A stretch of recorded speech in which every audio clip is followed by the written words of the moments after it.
ഉമേഷ് ബാലകൃഷ്ണൻ വിവരങ്ങളുമായി തിരുവനന്തപുരത്ത് നിന്ന് ചേരുന്നുണ്ട്. ഉമേഷ്, ഈ പോലീസ് അതിക്രമവുമായി ബന്ധപ്പെട്ടടക്കം സർക്കാരിനെതിരെ ആഞ്ഞടിക്കാൻ വേണ്ടി എത്തിയ ദിവസമാണ്. പ്രതിപക്ഷം ഇന്ന് സഭയിലേക്ക് എത്തിയ ദിവസമാണ്. അവിടെ രാഹുൽ മാങ്കൂട്ടത്തിൻ്റെ സാന്നിധ്യമുണ്ടാവുന്നില്ല എന്നുള്ളത് ശ്രദ്ധേയമാണ്, പൊളിറ്റിക്കലി തന്നെ ശ്രദ്ധേയമാണ്. മറ്റൊന്ന്, ഈ പാലക്കാട് സജീവമാകാനുള്ള നീക്കം രാഹുൽ മാങ്കൂട്ടത്തിൽ നടത്തുന്നുണ്ട്. അതിൽ ശക്തമായ പ്രതിഷേധമുയർത്തുമെന്ന BJPയുടെയും DYFIയുടെയും ഒക്കെ മുന്നറിയിപ്പ് അവിടെ നിലനിൽക്കുന്നുണ്ട്. അതിനിടയിൽ കൂടിയാണ് രാഹുലിൻ്റെ ആ നീക്കം. എങ്ങനെയാണ് പുറത്തുവരുന്ന വിവരങ്ങളെ കാണേണ്ടത് ഉമേഷ് ബാലകൃഷ്ണൻ?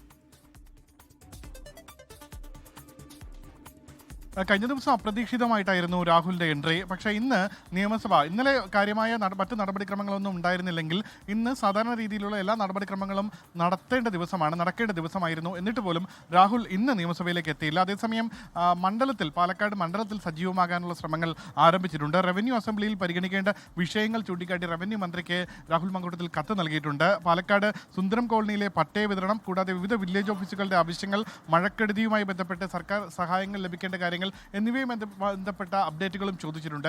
ശനിയാഴ്ചയോടുകൂടി മണ്ഡലത്തിൽ സജീവമാകാനാണ് നീക്കം. കഴിഞ്ഞ ദിവസം രാഹുൽ മാങ്കൂട്ടത്തിൽ നിയമസഭയിൽ എത്തിയത് തിരുവനന്തപുരം യൂത്ത് കോൺഗ്രസ് ജില്ലാ പ്രസിഡന്റ് നേമം സജീറിനോടൊപ്പമാണ്. എന്തായാലും ആ വിഷയത്തിൽ സജീറിനെതിരെ പാർട്ടിയിൽ പരാതി നൽകാൻ കോൺഗ്രസ് നേതൃത്വത്തിലെ ഒരു വിഭാഗം തീരുമാനിച്ചിട്ടുണ്ട്. അതുപ്രകാരം പാർട്ടി അധ്യക്ഷൻ സണ്ണി ജോസഫിനടക്കം പരാതി നൽകാനാണ് ഒരു വിഭാഗത്തിന്റെ തീരുമാനം. ഇത്തരത്തിൽ പാർട്ടി സസ്പെൻഡ് ചെയ്ത ഒരാൾക്കൊപ്പം നിയമസഭയിൽ എത്തിയത് അത് അച്ചടക്ക ലംഘനമാണ് എന്ന് ചൂണ്ടിക്കാണിച്ചായിരിക്കും പരാതി നൽകുക. എന്തായാലും ഇന്ന് രാഹുൽ മാങ്കൂട്ടത്തിൽ സഭയിൽ ഉണ്ടായിരുന്നില്ല എങ്കിൽ പോലും സഭയിൽ രാഹുൽ വിഷയമായി നേരിട്ടും പരോക്ഷമായും ഇതിൽ പരാമർശിക്കപ്പെട്ടു. ഇന്ന് KT ജലീലാണ് നേരിട്ട് രാഹുൽ മാങ്കൂട്ടത്തിൻ്റെ വിഷയം പരാമർശിച്ചത്.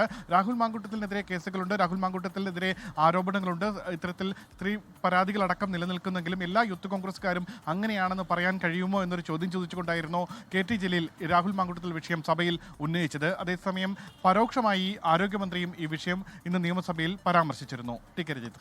ശരി, ഉമേഷ് ബാലകൃഷ്ണൻ തിരുവനന്തപുരത്ത് നിന്ന് വിശദാംശങ്ങൾ പങ്കുവയ്ക്കുകയായിരുന്നു.